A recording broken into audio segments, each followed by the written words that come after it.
الممثل ديسينا أصبح مسلما صحيح أم إشاعة؟ بطل بادهوبالا مسلم وتزوج من مصرية.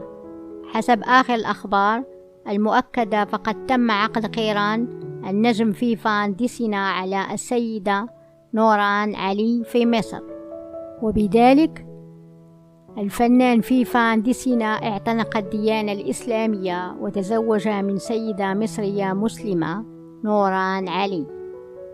فحسب الشريعة الإسلامية والقانون المصري فإن المرأة المسلمة لا يجوز لها أن تتزوج من غير مسلم.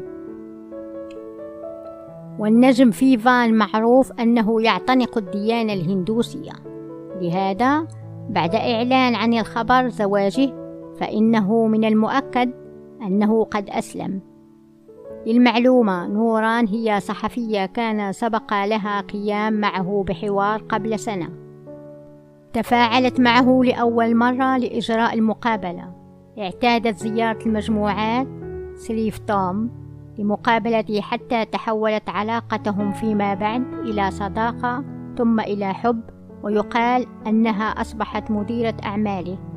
فيفان ديسينا متزوج الآن، إنه اختار أن يحافظ على حياته الشخصية، لا يرغب في الحديث عن حياته الشخصية. لقد كان دائما شخصا محافظا مع وسائل الإعلام، يتحدث فقط عن العمل.